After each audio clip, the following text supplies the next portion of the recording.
so glad you are back for another episode of the Happy Whole You podcast. And today I have Mr. Lee Carroll with me, who is the leading medical herbalist, innovator, speaker, educator, and mentor with over 30 years experience in the herbal industry and 23 years of teaching herbal medicine to healthcare professionals and 11 years in private practice.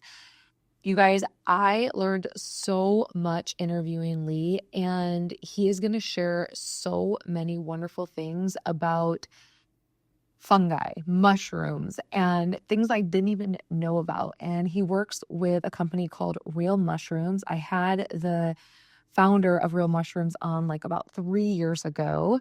And when I emailed the company back, because I wanted to bring them back on, I was introduced to Lee, and I'm so excited to share him with you. He is a wealth of knowledge, and you're going to get some insight on some different agents and chemical reactions in the body and just things to hack your way to a better brain, better overall health and well-being. So get ready, you guys. This is a good one.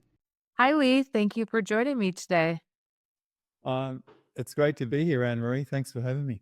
Well, I was excited to reach back out to you and your team at Real Mushrooms because it was a few years ago, the founder, we had him on the podcast, and he really opened my eyes up to the value that fungi brings to our health and well-being.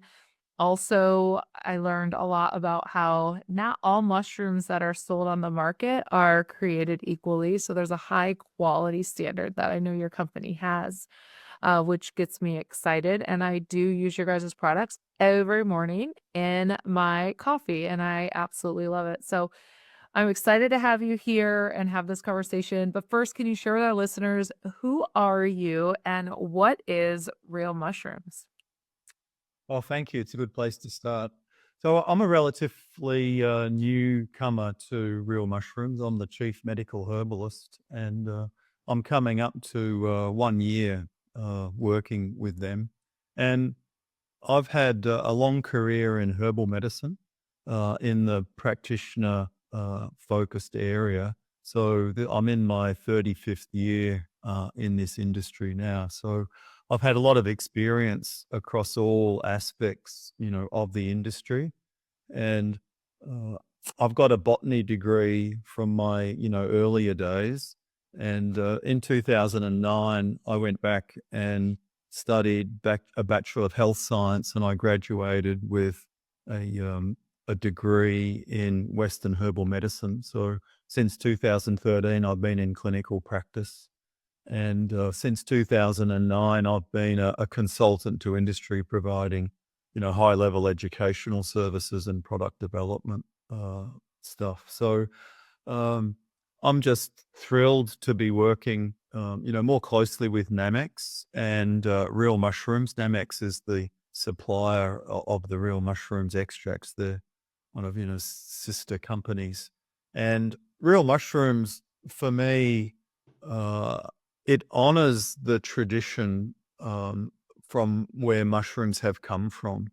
And that's been a big theme in my professional life. And if we don't honor tradition, then we don't carry forward all of the things that we don't fully understand from a scientific point of view. So we have to accept that, our forefathers were doing things in a way that had meaning and value. So, reishi's been used as a medicine for, like at least 4,000 years. So, the proponents of that, knew a thing or two about how to extract it and how to grow it and then how to apply it, like in a clinical setting.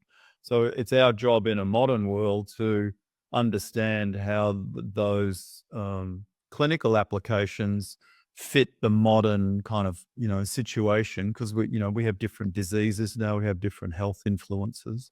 But we need to understand the quality aspects so that we could guarantee we get those benefits. And Real Mushrooms stands head and shoulders above other companies in the market by honoring, those traditions and then using modern scientific techniques to validate the quality, to ensure that there's consistency. Every time you take a pill, it'll be the same, and that it'll be free from kind of any sort of contamination. Yeah. It's a great company. It's a very dynamic small team. It's a fun place to work. There's a lot of holistic kind of management techniques and practices. It's not just about, selling a good quality product. And I've worked in organizations where the product's great, but, the organizational structure is really toxic. So it's a real pleasure for me to work in an organization which is very integrated with its philosophies, right from the growing right through all aspects of it. Yeah, I love that. And I can feel that with your company and just like the quality that you guys put out there. Anytime someone in your company shows up for a webinar or anything, it's just there's just a standard there that's really awesome to witness. So it's Yeah, and definitely you can something. taste it as well. You can just put some five defenders in your mouth, and you're like, wow, that's got some pretty strong tastes to it. Yes. Yeah, definitely. I know when I purchase all of the 5 mushrooms, I get a bulk bag of each and or your bigger bag, the 45 grams, and I end up taking a bowl and I mix them all in there, and then I mix them up, and then I get the, coffee creamer that you guys have. I put that in there, and then I put them in, mason jars.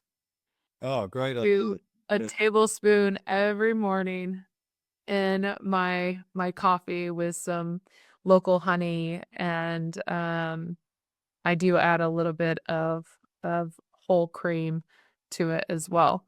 And and I've been doing that for a while, and I absolutely love it. And then also the chocolate bars you guys have are delicious. We sell them here at the wellness center as well.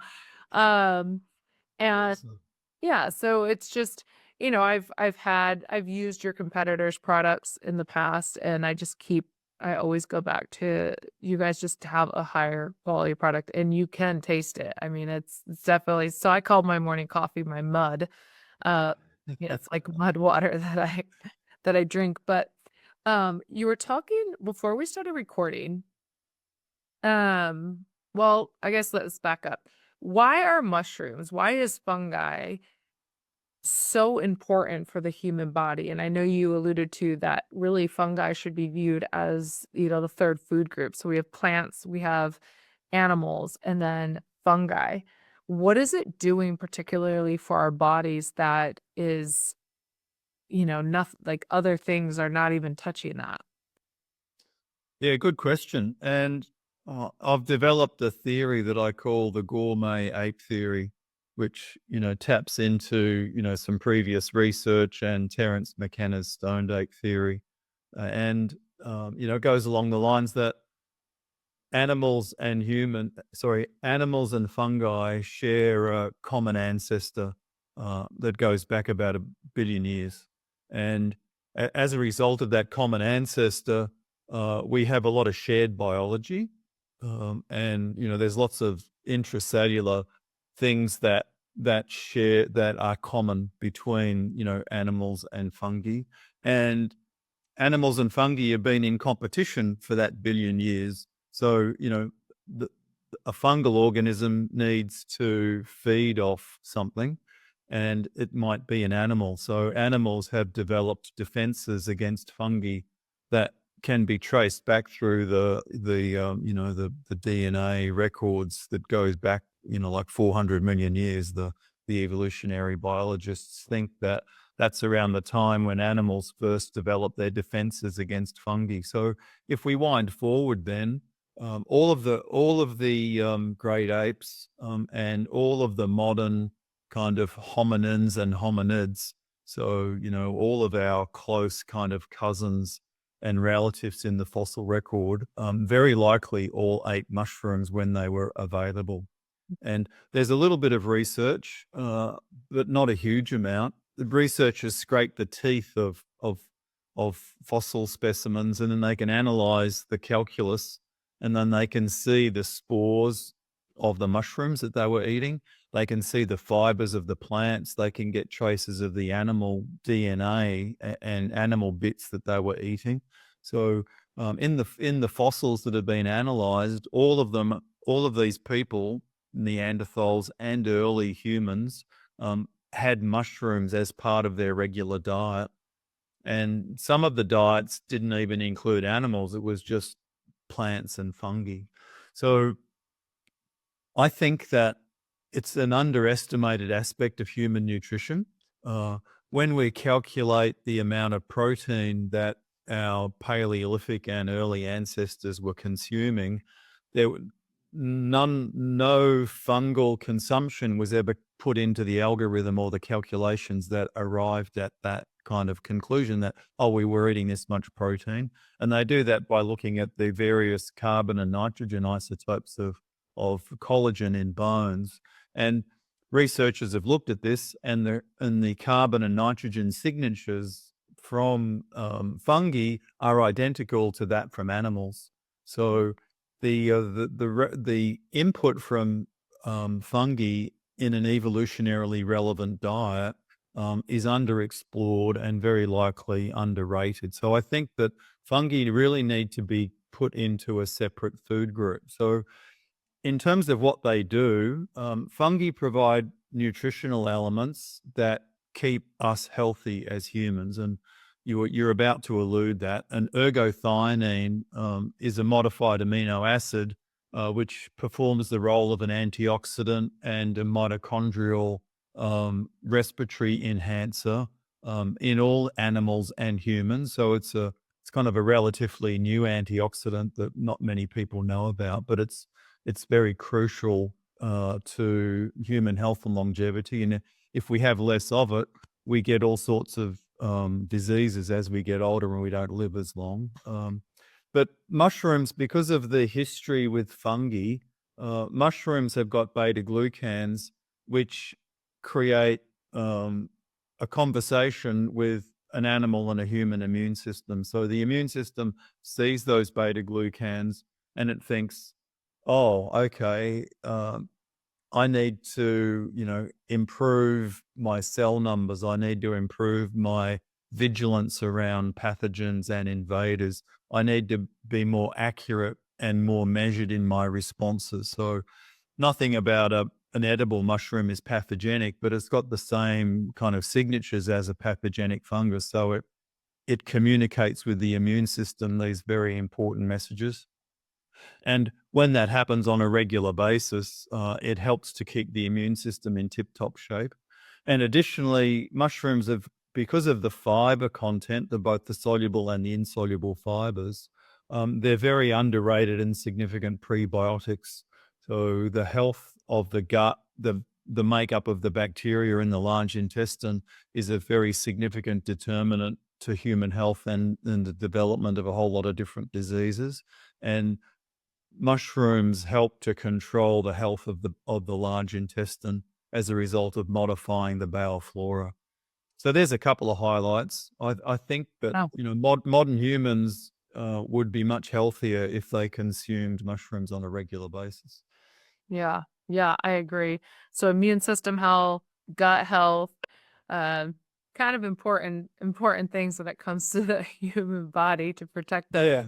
and And then we could drill into each individual mushroom. There's uniqueness around each one that makes them kind of a separate kind of discussion. yeah. Do you have a favorite mushroom? Yeah, reishi's my favorite. I think that, if I was stuck on a desert island and that was the only mushroom I could have, I'd be really happy. Yeah. It's not called the mushroom of immortality for nothing. Yeah. It's a very potent mushroom for sure. Yeah, it is. Yeah. It's got that taste that's like, all right, I got to get this down.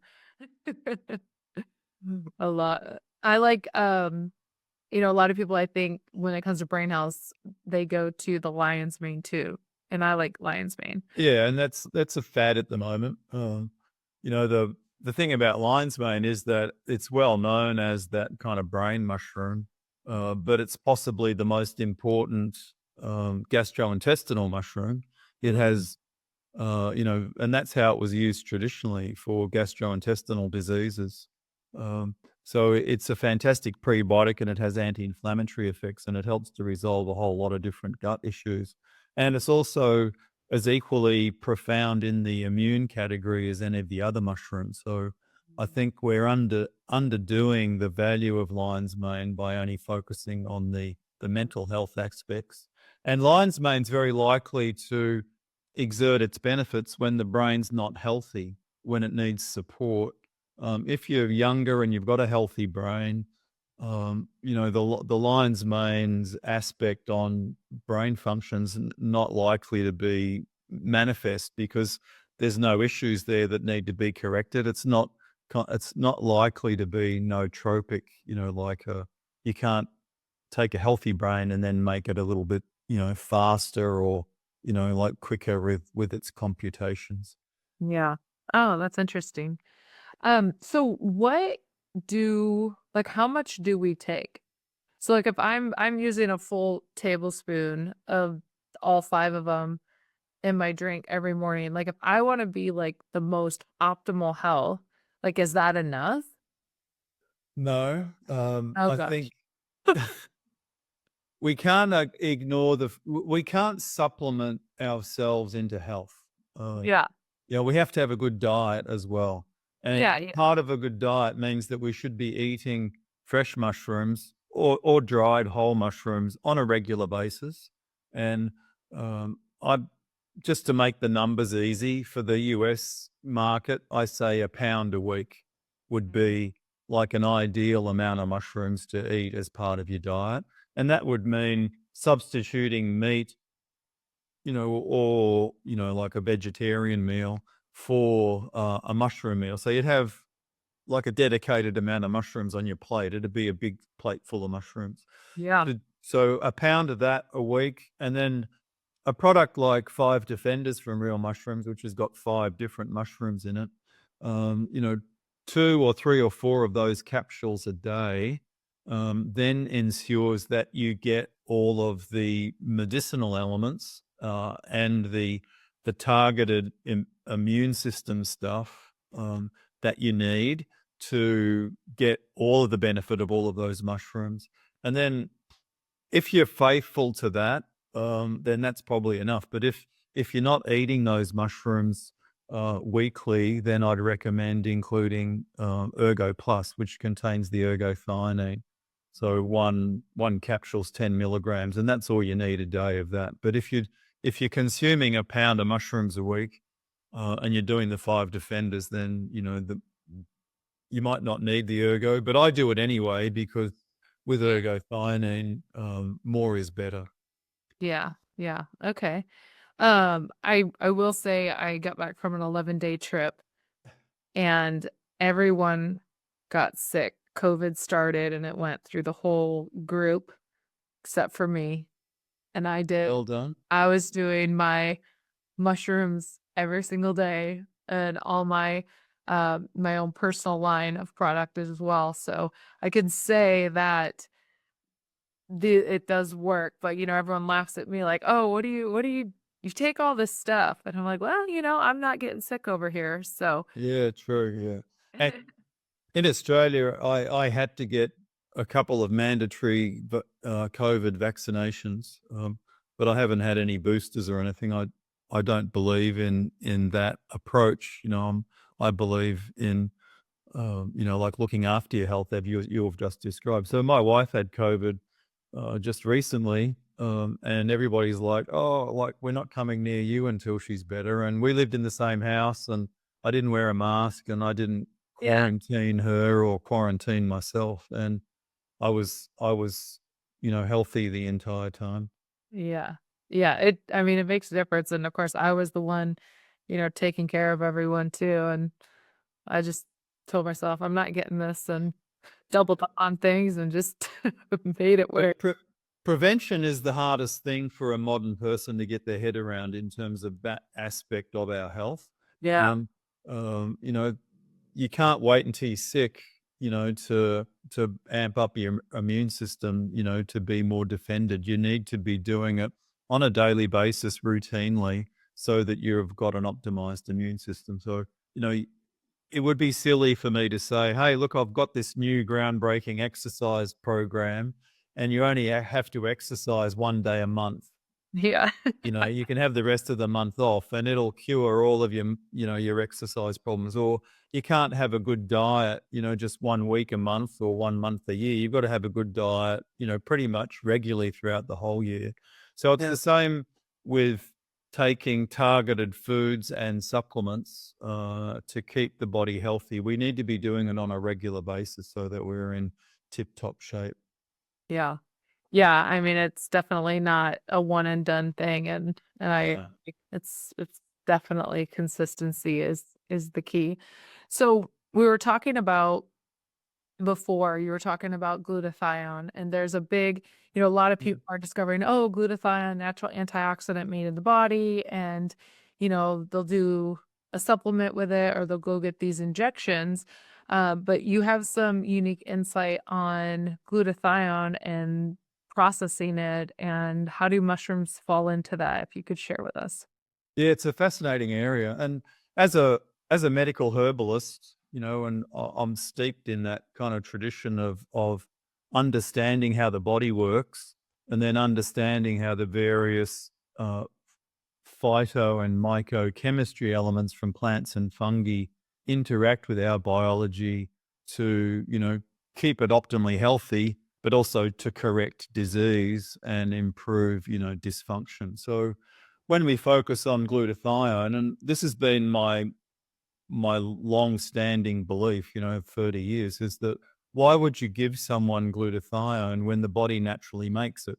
So if there there are a certain percentage of people in the population that have got deficiencies in their ability to make that, and that makes them vulnerable to various conditions and health issues. So there's a case for those people to take a supplemental glutathione. But for the rest of us, the focus needs to be uh, initially at least, on giving the raw materials that make the glutathione, giving the instructions via the herbal elements, herbs like schizandra and rosemary and turmeric, etc., to create the enzymes that do the manufacturing of the glutathione and also the recycling of the glutathione. So when you've got those things right, that solves most of the issues around glutathione. And glutathione's made in every cell in the body.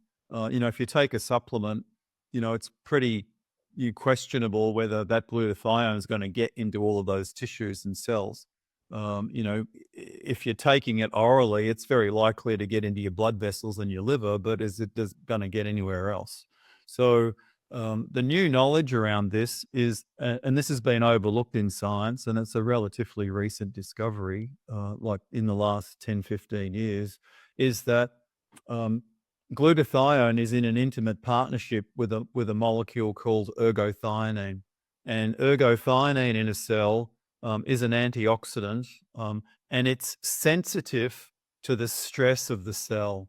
So when a cell is stressed, the glutathione gets consumed, and then as the glutathione diminishes in its concentration, the cell becomes more exposed to stress. So the ability to regenerate that glutathione influences the general health of those cells. So this new discovery is that um, as the cell is stressed and glutathione's being depleted, if you could, when you measure it, there's a very small um, change in the pH. So the cell becomes ever so slightly more acidic, and that allows the glutathione to sense that acidity, and it flicks into a different chemical form, which becomes antioxidant. So when glutathione's low, thionine becomes the backup antioxidant, and it protects the cell while the glutathione's being regenerated. Interesting. And what makes ergothioneine a really compelling argument is that um, every cell in our body, just about, has got transporter proteins to bring that molecule into the cell.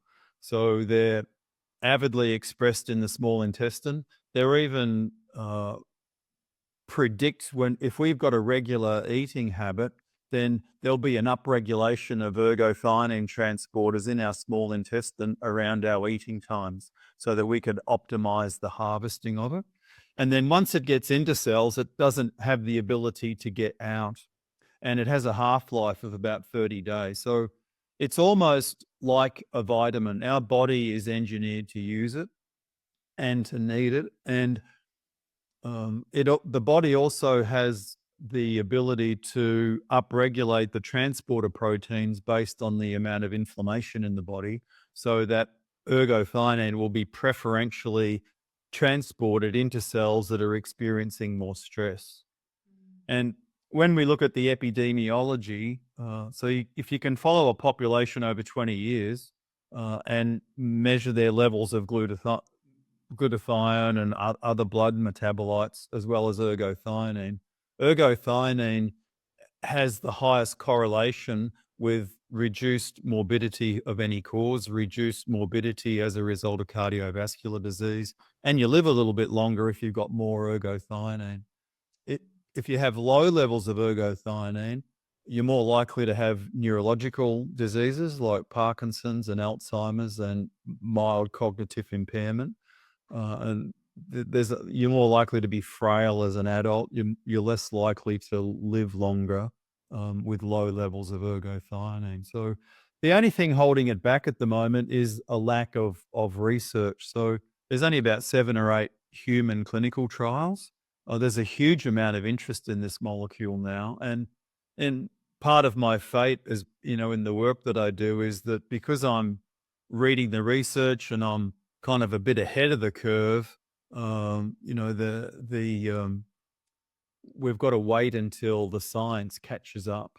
But to date, all of the epidemiology and all of the clinical trials are very supportive of the fact that supplementation with ergothioneine is going to be a good thing. There was a recent trial on sleep, for example, and as we get older, I'm 65, and I'm noticing that my deep sleep is not as long as it used to be. So there's 3 stages of deep sleep.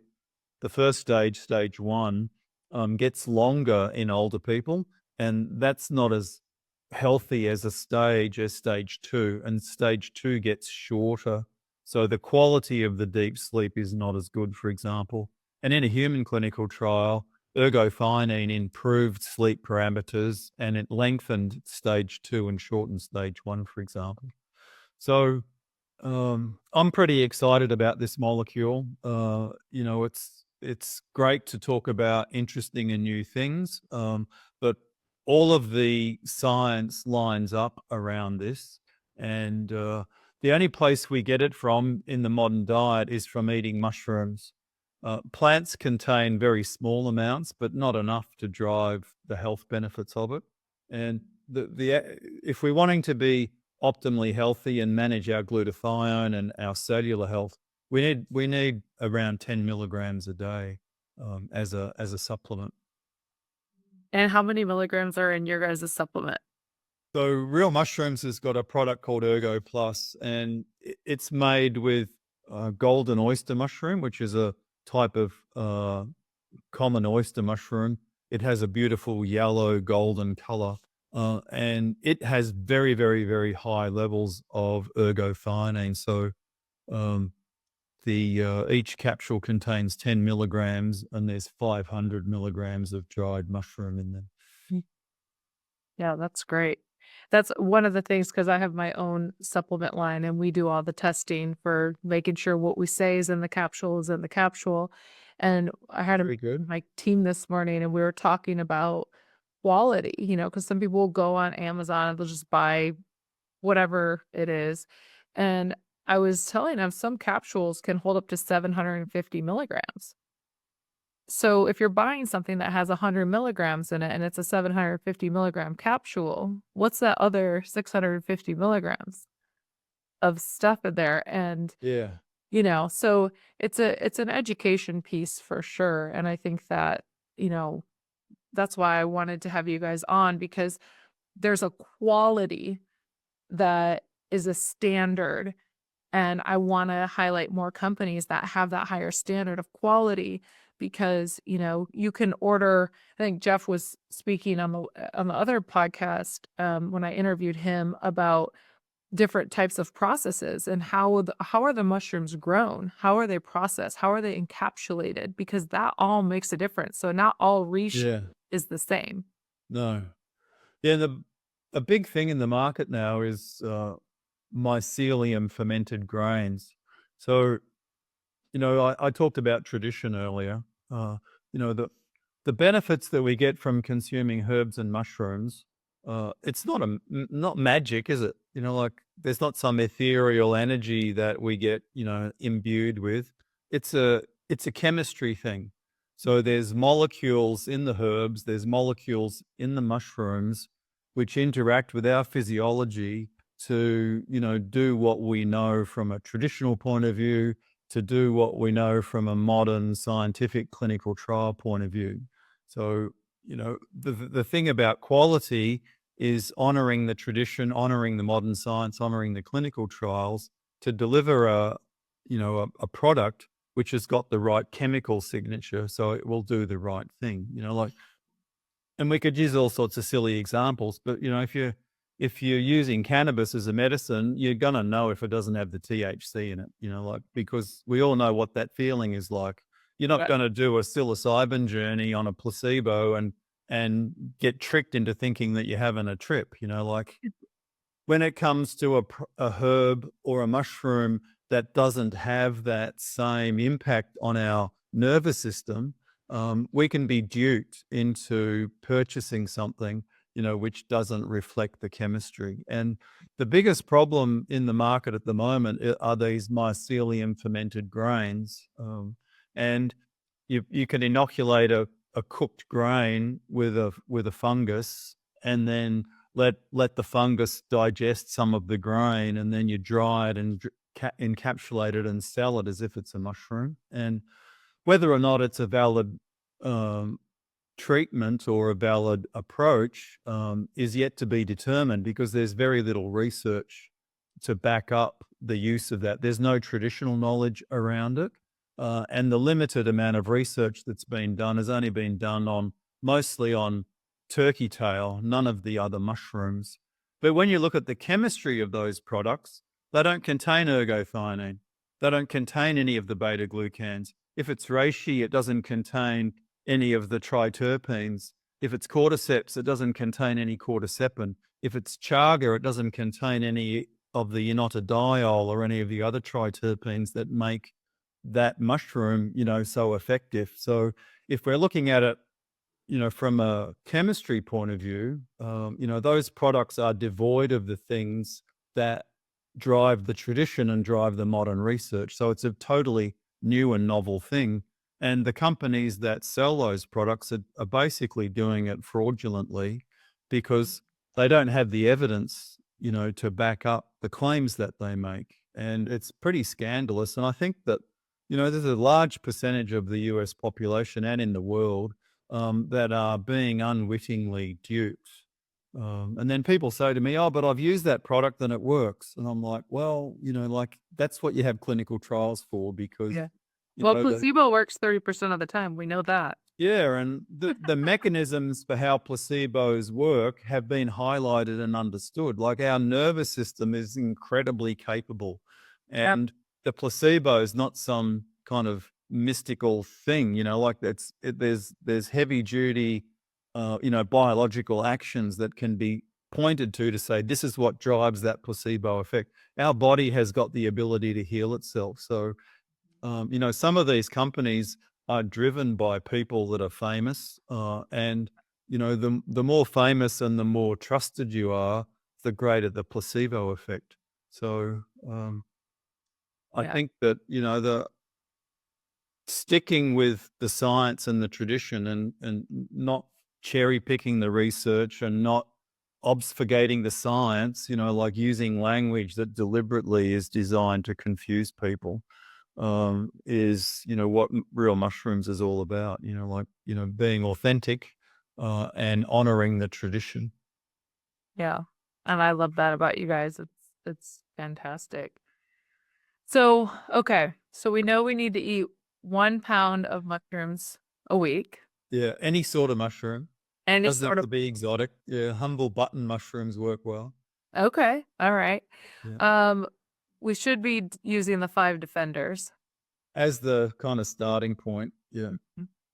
And you can do that capsule or you can get a powder form.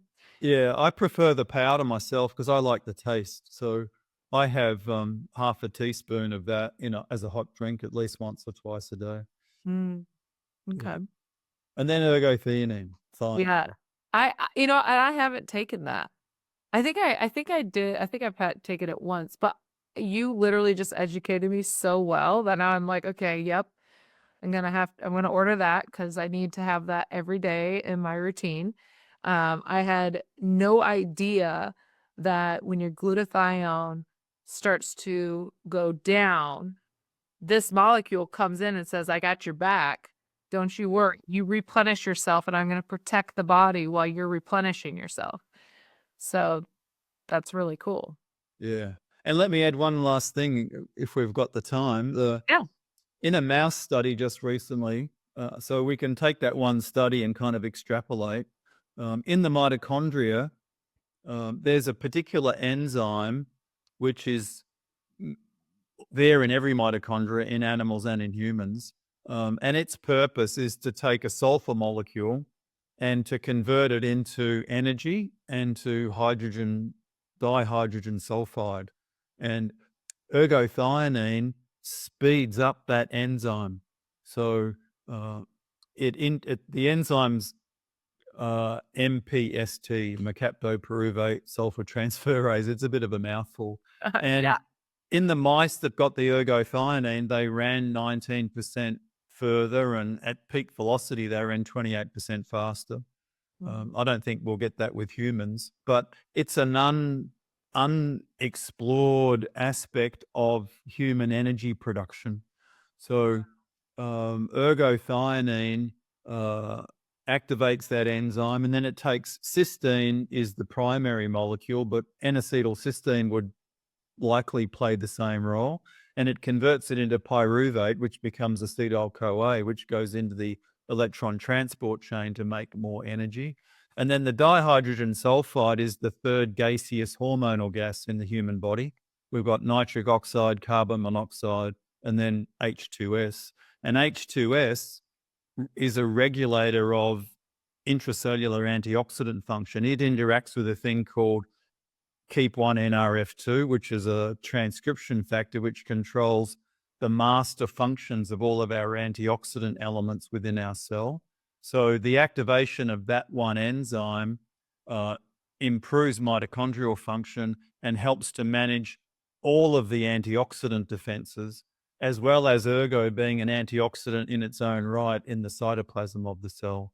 So when you dive into the deep kind of, like reaches of what's going on, it becomes the most compelling scientific argument in that kind of antioxidant space today. And I think if we wind forward, maybe 5-10 years, I think ergothioneine will be kind of like famous as vitamin C or vitamin E. Wow. So what I'm hearing you say is I'm going to have more energy and it's anti-aging and it's going to protect my body. Yeah. Uh, And you have to do it across the course of your life. It's not. yeah, Yeah. I'm down for that. I eat blueberries every day. Every Yep, me like too. blueberries are like my staple. That is one thing that I will have every day of my life. Mushrooms is something I'm going to have every day of my life. And so I think that that's important, that it's the consistency, the compound interest over time that Yeah, is that's a very, good way to describe it. Yeah. yeah, I love that. Okay, what other fun little facts would you like to share with everyone before we wrap this up? Because I'm just like I'm learning so much right now. Oh, well, I mean, there's just so many fun facts to talk about. Well, while we're on the mitochondrial theme, I think there's really good evidence from animals that reishi and cordyceps interact with the mitochondrial respiration kind of components to improve mitochondrial health. So if you're wanting to boost your mitochondria and keep them healthy, and we think of mitochondria just from an energy point of view. So, I'm athletic. I like to swim and ride and, do kind of epic stuff. So that's where the focus is with mitochondria, but they're in every cell. They keep our brain functioning and our eyes working and our heart pumping. So if you're wanting to have a focus on mitochondria, then the reishi and the cordyceps every day, probably make the most sense. And then Real Mushrooms has got a separate cordyceps product. So to that kind of program that you were just outlining, you could add the cordyceps militaris from Real Mushrooms as part of the program. I like that. I always describe like the mitochondria for us average folks. I always say it's like that. It's like that battery in every cell. And as we age, that battery gets lower. And like you think, like it gets lower. We would never let our cell phones get like below 20%. Right? Out, right? Yeah. So we've got to charge our cells, charge that mitochondria, and using mushrooms is a great way, is one great way to do that. Yeah. So yeah.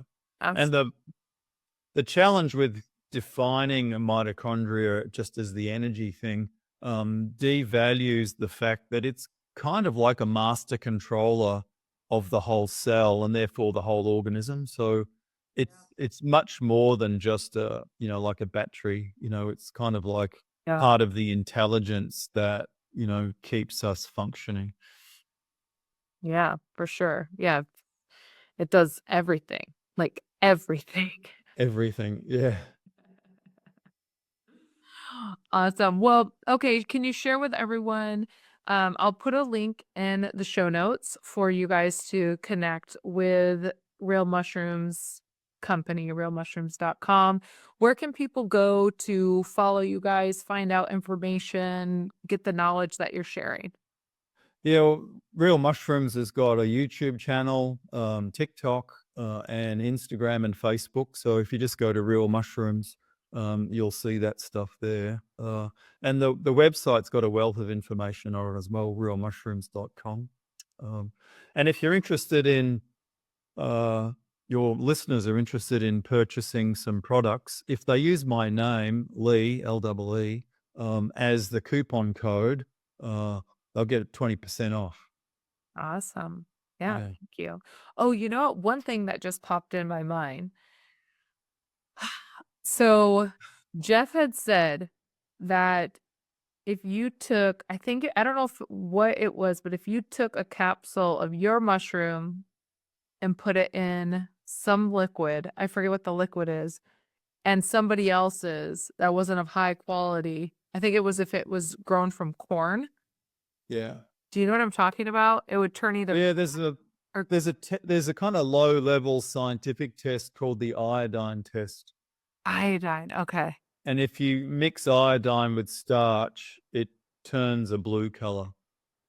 So lion's mane is a different story because there's some unique chemistry in lion's mane, where you don't have to have the starch and it'll turn blue as well. But whenever iodine comes in contact with starch, it turns blue. So if you do that test with a Real Mushrooms product, it won't turn blue. But if you did it with a mycelium on grain based product, then it would turn blue.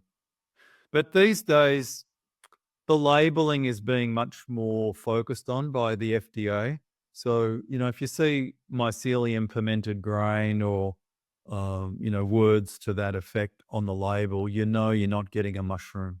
And these companies have mushroom in their name and they have mushroom images on the front panel, but there are no mushrooms in there. Wild. Yeah. So crazy. Lee, thank you so much for all your Pleasure. It's been great. And oh my gosh, I'm so grateful. This was wonderful. Thank you. Yeah, it's been great. Thanks very much, Anne-Marie.